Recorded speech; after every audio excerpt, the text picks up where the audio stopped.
வணக்கம் நண்பர்களே. இந்த ஒரு ஆழமான விளக்க காட்சிக்கு உங்களை ரொம்பவே உற்சாகத்தோட வரவேற்கிறேன். இன்னைக்கு நாம ஒரு சூப்பரான ஆனா ரொம்ப முக்கியமான விஷயத்தை பத்தி பேச போறோம். நம்ம வாழ்க்கையில வெற்றிக்காக சும்மா காத்துக்கிட்டு இருக்கிறத நிறுத்திட்டு எப்படி ஆக்டிவா நம்ம வெற்றியை நாமே உருவாக்குறது அப்படிங்கறத பத்தி தான் முழுமையா ஆராய போறோம். சுயமாக விதியை உருவாக்குறது அப்படிங்கிறது வெறும் வார்த்தை கிடையாதுங்க. அது ஒரு பவர்ஃபுல்லான வாழ்க்கை முறை.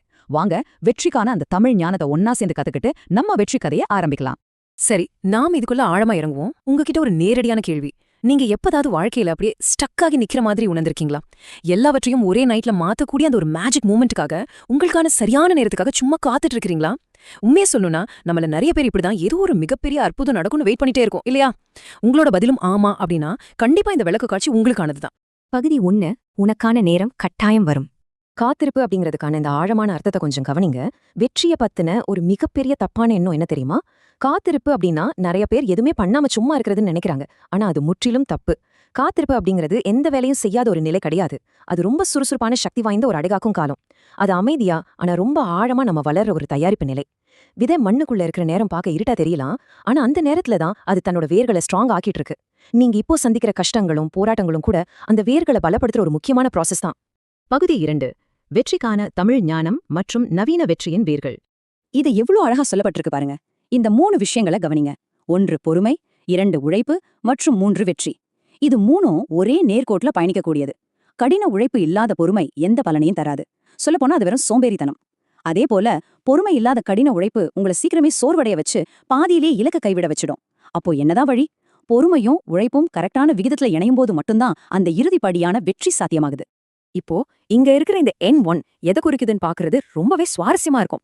இது அந்த ஒற்றை மிக முக்கியமான திருப்பு முனைய குறிக்குது.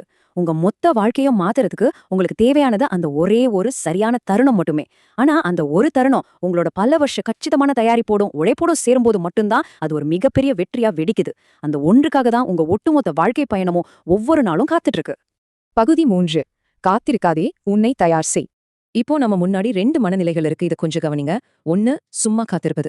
இது வெறும் கால விரயத்துக்கும் கடைசியில மிகப்பெரிய குற்ற உணர்ச்சிக்கும் வருத்தத்துக்கும் தான் கொண்டு போய்விடும். ஆனா இன்னொன்னு இருக்கு பாருங்க, வாய்ப்பிற்காக தயாராவது. இதுதான் தடுத்து நிறுத்த முடியாத மாபெரும் சாம்பியன்களை உருவாக்குது. நீங்க சும்மா இருந்த காலத்தை வீணாக்க போறீங்களா, இல்ல வாய்ப்பிற்காக உங்களை நீங்களே செதுக்க போறீங்களா அப்படிங்கறத நீங்களே முடிவு பண்ணிக்கோங்க. ஏதோ ஒரு மேஜிக் நடக்கும்னு வேடிக்கை பாக்குறத விட்டுட்டு உங்களை தயார்படுத்திக்கிறது மட்டும்தான் வெற்றிக்கான ஒரே வழி. இந்த 4 முக்கியமான தினசரி செயல்களை உங்க வாழ்க்கையில இன்னைக்கே ஃபாலோ பண்ண ஆரம்பிங்க. 1. தொடர்ச்சியான கற்றல். எப்பவுமே புது புது விஷயங்களை கத்துக்கிட்டே இருங்க. 2. உங்க திறன்களை வளர்த்தல். உங்க துறையில நீங்க ஒரு எக்ஸ்பர்ட்டா மாறணும். 3. உங்களை சுத்தி இருக்கிற எதிர்மறை எண்ணங்களையும் விமர்சனங்களையும் முழுமையா தவிர்க்கிறது. இது ரொம்ப ரொம்ப முக்கியம். மற்றும் 4. உங்க இலக்குல சற்றும் விலகாம முழு கவனம் செலுத்துறது.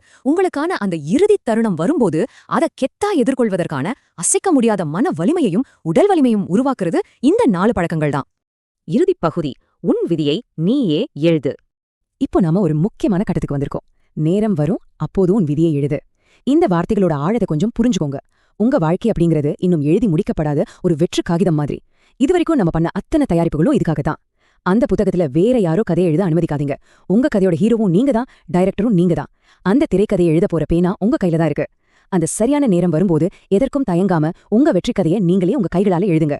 இந்த சக்தி வாய்ந்த வரிய எப்பவுமே மனசுல வச்சுக்கோங்க. உனது பேனாவை எடு, உனது விதியை எழுது. இனிமேலும் உங்க சொந்த வாழ்க்கையில ஒரு ஆடியன்ஸா மட்டும் ஓரமா நின்னு வேடிக்கை பார்க்காதீங்க.